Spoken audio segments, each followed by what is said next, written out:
दोस्तों, आज हम हुकूमत पाकिस्तान की तरफ से साल 2023 से 24 तक दिए गए बजट का एनालिसिस करने की कोशिश करेंगे। इसमें क्या पॉजिटिव्स हैं और इसमें क्या नेगेटिव्स हैं, और क्या ये बजट पाकिस्तान की मौजूदा इकोनॉमिक सूरत हाल को रिफ्लेक्ट भी करता है या नहीं, और IMF क्या हमारे इस प्रपोज्ड बजट से खुश होगा या नहीं। क्योंकि दोस्तों, जल्द या बदेर पाकिस्तान को IMF के एक और बेल आउट पैकेज की जरूरत पड़ने वाली है। इस सूरत में साल 2023 से 24 का बजट इंतहाई अहमियत का हामिल था। तो आइए अपनी आज की वीडियो का आगाज करते हैं, मगर आगे बढ़ने से पहले अगर आपने अभी तक हमारे चैनल को सब्सक्राइब नहीं किया तो प्लीज इसे सब्सक्राइब करें और बेल आइकन को दबाएं। तो दोस्तों, अगर हम गवर्नमेंट की तरफ से दी गई प्रोजेक्शंस पर नजर डालें तो गवर्नमेंट ने इकोनॉमिक ग्रोथ का रेट 3.5% रखा है। याद रहे कि पिछले साल इकोनॉमिक ग्रोथ का रेट 5% रखा गया था और सिर्फ 0.29% ग्रोथ हो सकी थी। इसी तरह पिछले साल की हाई इन्फ्लेशन को मद्देनजर रखते हुए गवर्नमेंट ने इस साल इन्फ्लेशन को 21% तक कंट्रोल करने का दावा किया है, और पाकिस्तान के ओवरऑल डेफिसिट को ये -0.5% पर ले जाने की कोशिश करेंगे, यानी कि इसे सरप्लस में कन्वर्ट करने की कोशिश करेंगे, और करंट अकाउंट डेफिसिट को $6 बिलियन पे रोकने की कोशिश करेंगे, और मजमूई तौर पर पाकिस्तान की इकोनॉमी को 105 ट्रिलियन रुपीस की इकोनॉमी बनाने का हुकूमत ने इरादा किया है। इसके अलावा अगर कुछ अहम स्टैट्स पर नजर डाली जाए तो हुकूमत ने डिफेंस के लिए 1.8 ट्रिलियन डॉलर्स मुख्तस किए हैं, 1.1 ट्रिलियन रुपीस सब्सिडीज के लिए, 950 बिलियन PSDP यानी कि पब्लिक सेक्टर डेवलपमेंट प्रोग्राम्स के लिए,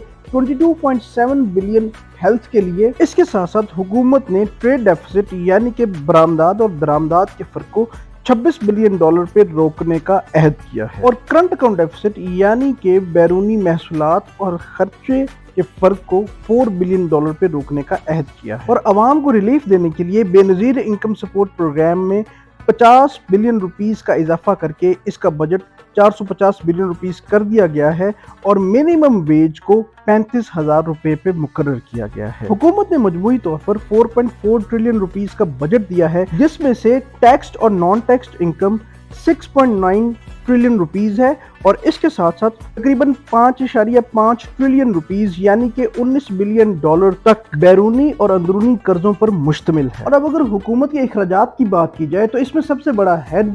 इंटरेस्ट पेमेंट्स का है, जिसकी मद में 7.3 ट्रिलियन रुपीस खर्च होंगे, जिसका मतलब यह है कि आप ऑलरेडी 6 बिलियन रुपीस के खसारे पे अपने बजटरी ईयर का आगाज करेंगे। दोस्तों, अगर इस बजट पर एक लाइन में तबसरा किया जाए तो वो डेफिनेटली ये होगा कि it is an ordinary budget in extraordinary times, यानी कि ये गैर मामूली वक्त में एक बड़ा मामूली सा बजट आपको नजर आता है। तो इस स्टेटमेंट को समझने के लिए हम इस बजट के पॉजिटिव्स और नेगेटिव्स पर नजर डालते हैं। अगर पॉजिटिव्स की बात की जाए तो इसकी सबसे पॉजिटिव बात यह है, आमतौर पर इलेक्शन ईयर वाले बजट में आवाम को बहुत ज्यादा रिलीफ देने की कोशिश की जाती है, और इसके साथ साथ डेवलपमेंट बजट्स को भी इस कदर बढ़ा के दिखाया जाता है कि उन्हें पूरा करना तकरीबन नामुमकिन नजर आता है। इस बजट में ग्रेड 1 से 16 तक के सरकारी मुलाजमीन की तनख्वाहों में 35% और 17 से 22 तक के सरकारी मुलाजमीन की तनख्वाहों में 30% इजाफा किया गया है। इसके अलावा कुछ बहुत ज्यादा रिलीफ आपको इस बजट में नजर नहीं आएगा। इस बजट की दूसरी अहम बात यह है कि इसने एग्रीकल्चर सेक्टर को काफी इंसेंटिव्स दिए हैं, जैसे कि एग्रीकल्चर की मद में दिए जाने वाले कर्जों की लिमिट को 1.8 बिलियन से बढ़ा के 2.2 बिलियन तक कर दिया गया है। 50,000 सोलर ट्यूबवेल्स लगाने के लिए 30 बिलियन रुपीस की रकम रखी गई है, और इसके साथ साथ मुख्तलिफ सीड्स, कंबाइंड हार्वेस्टर्स, ड्रायर्स और राइस प्लांट पर आयद ड्यूटीज और टैक्सेस खत्म कर दिए गए हैं, ताकि इस मशीनरी को आसानी से इंपोर्ट किया जा सके और किसान ज्यादा से ज्यादा फसलें एक साल के अंदर उठा सके। इसके साथ साथ किसानों को रिलीफ देने के लिए यूरिया की इंपोर्ट पर 6 बिलियन रुपीस की सब्सिडी रखी गई है, और आटे, घी, दाल और चावल पर भी टारगेटेड सब्सिडीज देने का प्लान दिया गया है। बजट की तीसरी पॉजिटिव चीज इंफॉर्मेशन टेक्नोलॉजी की अहमियत को मद्देनजर रखते हुए इस इंडस्ट्री को भी मुख्तलिफ कंसेशंस दिए गए हैं, जैसे कि मुख्तलिफ सॉफ्टवेयर और हार्डवेयर इंपोर्ट करने को टैक्स फ्री किया गया है, और $2,000 पर मंथ के हिसाब से एक्सपोर्ट करने वाले फ्रीलांसर्स को सेल्स टैक्स रिटर्न जमा करवाने की जरूरत भी नहीं होगी। बजट की चौथी पॉजिटिव चीज ये है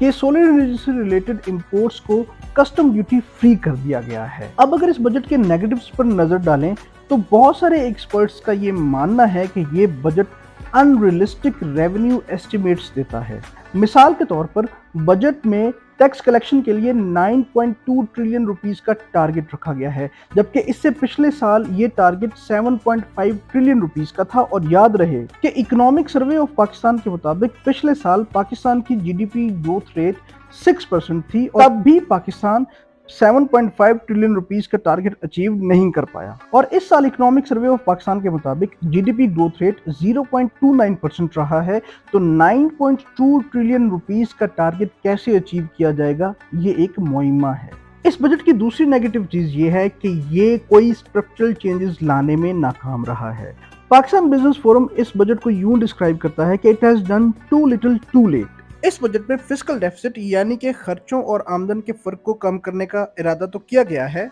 मगर टैक्स रेवेन्यू को बढ़ाने के लिए इस बजट में किसी भी नए एरिया को टैक्स नहीं किया गया। मिसाल के तौर पर रियल एस्टेट, होलसेल और एग्रीकल्चर पर कोई टैक्स नहीं लगाया गया और टैक्स कलेक्शन के लिए सिर्फ इंडस्ट्रीज पर इन्हिसार किया जा रहा है, जो कि 9.2 ट्रिलियन रुपीस के रेवेन्यू टारगेट तक पहुंचने के लिए इंतहाई नाकाफी है। इसके साथ साथ इस बजट में नॉन फाइलर्स पर कैश विड्रॉल की सूरत में 0.6% का विद होल्डिंग टैक्स फिर से लगा दिया गया है। इससे पहले भी जब ये विद होल्डिंग टैक्स लगाया गया था तो इसका फायदे की बजाय नुकसान हुआ था और पाकिस्तान की कैश इकोनॉमी यानी कि इनफॉर्मल इकोनॉमी में मजीद इजाफे का बाइस बना था। इस तरह अगर आप इस बजट पर मजमूई तौर पर नजर डालें तो ये बजट आईएमएफ की मुमकिना डील को मद्देनजर रख के बनाया गया है, मगर इसके बावजूद बहुत सारे मुबस्सिरीन का ये कहना है कि आईएमएफ 9.2 ट्रिलियन रुपीस की रेवेन्यू कलेक्शन के अलावा 600 से 800 बिलियन रुपीस मजीद टैक्स कलेक्शन की डिमांड कर सकता है, जिसकी सकत फिलहाल गवर्नमेंट में नजर नहीं आती।